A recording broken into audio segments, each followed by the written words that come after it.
Hello everybody. Today's video is all about hats. I'm going to show you what's in my collection and go through different categories and styles of hats. Let's jump right in. I'm actually going to start with this hat. I don't know if you can see, it's really dark, but this black trilby is basically what started it all. Back in around 2019 when I decided I was not going to wear any more modern clothing, I bought this from Amazon. It's a pretty inexpensive hat. It's from a company called Home Prefer, and this was the perfect hat when I was a beginner. I don't wear it so much anymore because I think my style has changed, but this is what started it all, and I had to show that in this video. These two are definitely, this one is 40s, this is like early 50s, late 40s. So when I think of a fedora, this is what I picture, the huge wide brim that you can tilt however you like.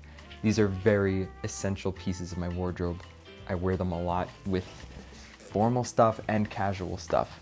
And then this is more recent.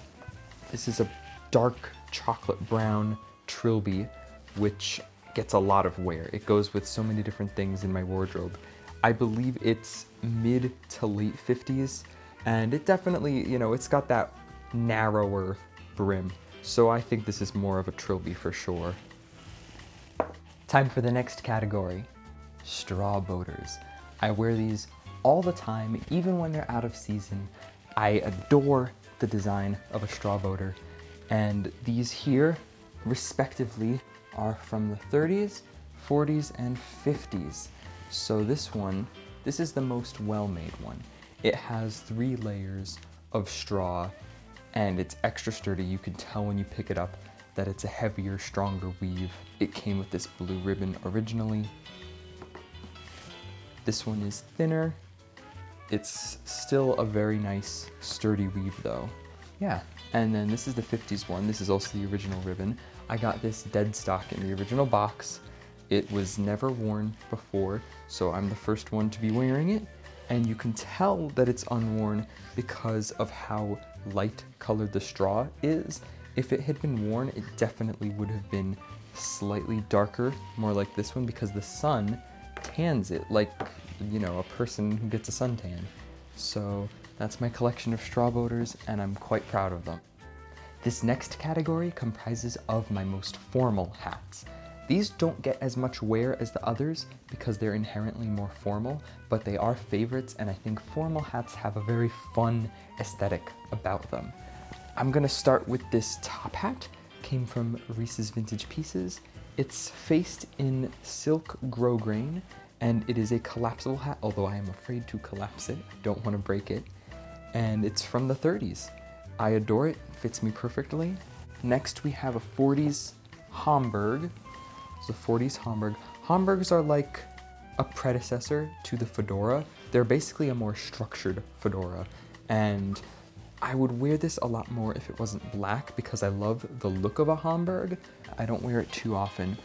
And then my bowler, which I only really wear with my Edwardian stuff, but it's still a cherished hat in my collection.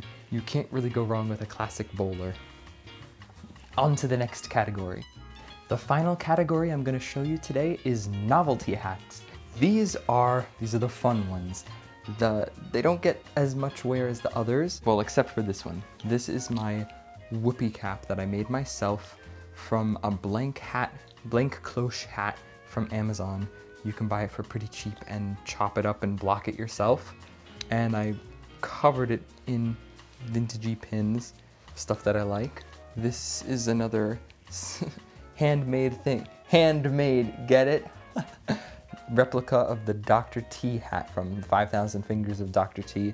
This does not get much wear. This is for Comic-Con, but it's so much fun to make. Then we've got a captain's hat, which I don't think this has any historical significance other than the fact that it's just well made. It's not like a cheap costume hat, but I don't think anybody in the military or anything owned this. I think this was for people who wanted to wear a captain's hat on their own personal yacht.